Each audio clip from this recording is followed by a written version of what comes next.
Welcome to this explainer. Get ready for a massive paradigm shift because honestly, almost everything we've been taught about romance, soulmates, and that wild, obsessive kind of love is probably wrong.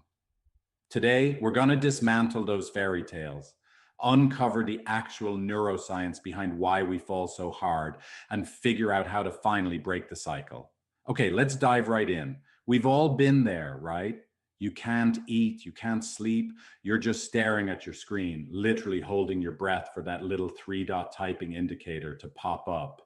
Every text feels like absolute proof you're loved, and every delayed response, it feels like the end of the world. But I've got to pull the rug out from under you right now. That feeling, the one you might have spent your 20s and 30s chasing, totally convinced it's the ultimate romance, it isn't actually love. There's a name for it. It's called limerence. Coined by psychologist Dorothy Tenev way back in 1979, limerence is this involuntary, completely obsessive state of longing.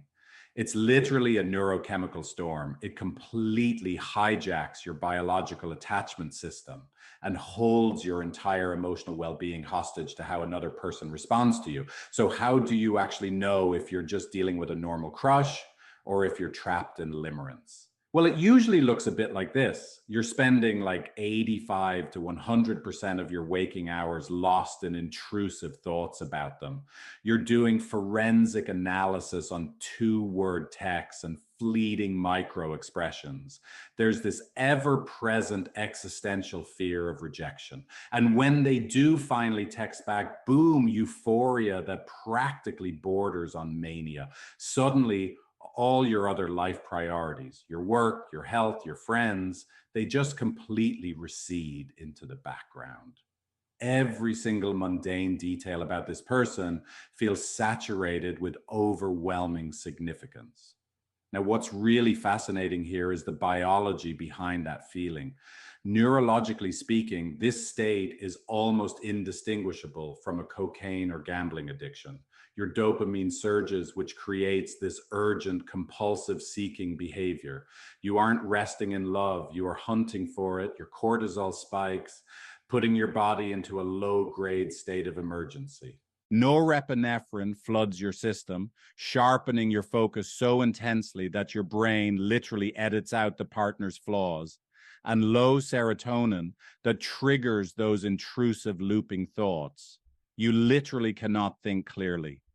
When we actually contrast these two states side by side, the differences are just staggering. Limerence is entirely future-oriented and deeply fantasy-driven. It suppresses flaws just to keep that dopamine flowing, and it completely colonizes your mental bandwidth. Genuine love, on the other hand, is present tense.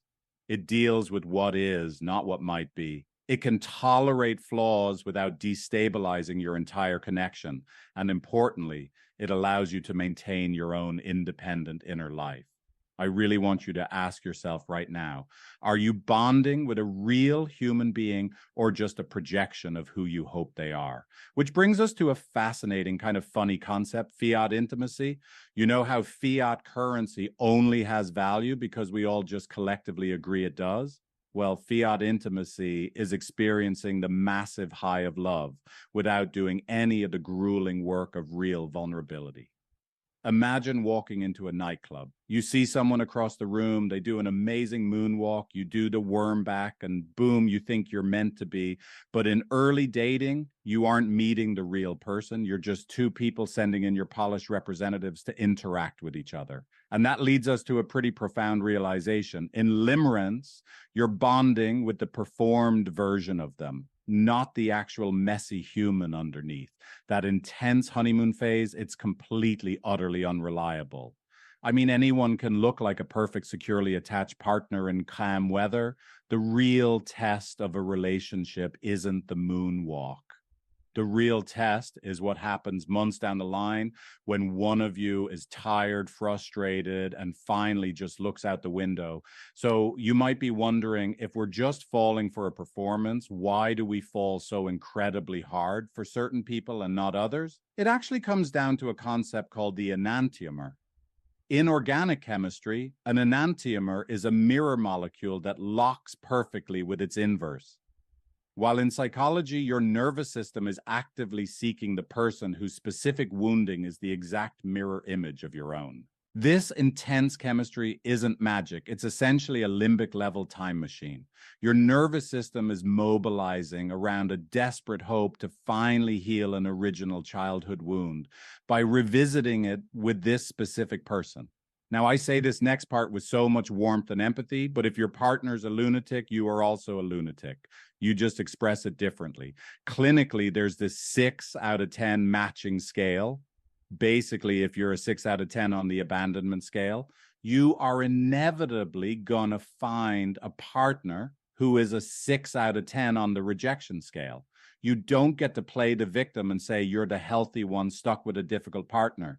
You both match each other's level of unresolved trauma perfectly. You're just carrying it in opposite pockets. And when those polished representatives finally collapse, we enter what's known as the waltz of pain. On one side, you've got the pursuer. They're desperate for reassurance, terrified of abandonment, constantly asking, am I still a priority, and pushing harder and harder for connection. And on the flip side, you have the withdrawer. They are totally overwhelmed by all this intensity, feeling suffocated, begging for space and retreating further away. Both partners end up retreating into their own isolated suffering bubbles, completely blind to the tragic co-created system they're dancing in. Now, for any of the serial daters tuning in today, think about this. When that limerent high fades and the real human finally shows up, do you suddenly feel the surge of independence? Do you frame leaving as finding freedom or having high standards? This is actually called orphan sovereignty. It looks a lot like radical independence and enlightenment, but clinically, it's a trauma response. Leaving a relationship just because the dopamine high faded isn't empowerment. It's your nervous system actively avoiding the raw vulnerability that real attachment requires. And here's the kicker. Modern technology is actively weaponizing this. Think of dating apps as an infinite limerence machine. The swiping mechanisms brilliantly mimic the addictive variable rewards of a slot machine. The endless stream of profiles triggers constant dopamine microdosages. And all that texting, it provides just enough attachment activation without ever giving you any real satisfaction. These apps are literally engineered to exploit your neurochemistry. They are absolute gasoline for the serial limerence fire, letting you constantly chase a new high without ever requiring a single ounce of genuine vulnerability. So we arrive at the million-dollar question. What exactly are you going to do when the high inevitably fades? When your nervous system finally normalizes, the dopamine drops, and the shiny illusion of perfection breaks, do you just chase the next high, or do you stay and do the much harder work of bonding with the actual person in the room? Because limerence does have an expiration date, a natural lifespan of about 18 to 36 months, and there are really only 3 ways it ends.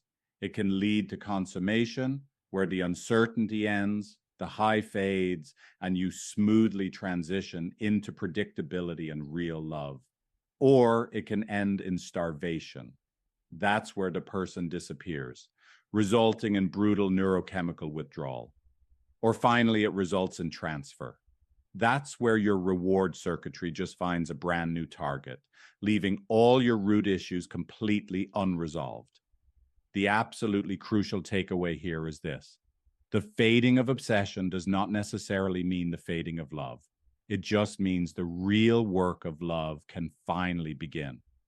Let me be super clear about this. Limerence is not a romantic experience. It is a trauma response reenactment. You cannot just read an article and logic your way out of this pattern. It requires a massive physiological state change. You literally have to stop using a new partner as a regulation device to manage your own unresolved childhood wounds.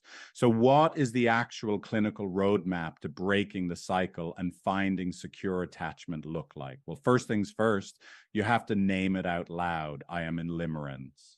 Second, and honestly, this is the absolute hardest part. Stop seeking reassurance. Stop checking the phone. Stop constantly fishing for proof that they love you. Third, You have to actually sit there and feel the physical dopamine drop withdrawal without panicking. Fourth, investigate that original childhood wound. And fifth, practice receiving love without performing your polished representative. As you start making this shift, you're going to notice a massive difference. Your old normal was completely addicted to adrenaline. It required constant performance, and you consistently mistook anxiety for passion. The new normal, it's calmer, it's solid, it's actually safe enough for you to be truly vulnerable. But listen to me on this one. To a traumatized nervous system, this new security will initially feel a whole lot like boredom. You're going to think something is wrong. Push through that feeling, because this calm, quiet security is the biological key to true relationship longevity. We'll wrap up our explainer today with a really powerful thought to leave you with. Limerence is the gasp. Love is the breath. I want you to take a hard look back at your own relationship history. Which one are you actually chasing? The exhausting neurochemical high, or the genuine, quiet safety of being truly seen for who you are? The choice is entirely yours. Thanks so much for learning with me today. If you want to work on this for real, try Figlet, my AI relationship coaching app. You can start for free, no credit card needed, at figlet.empathy.com.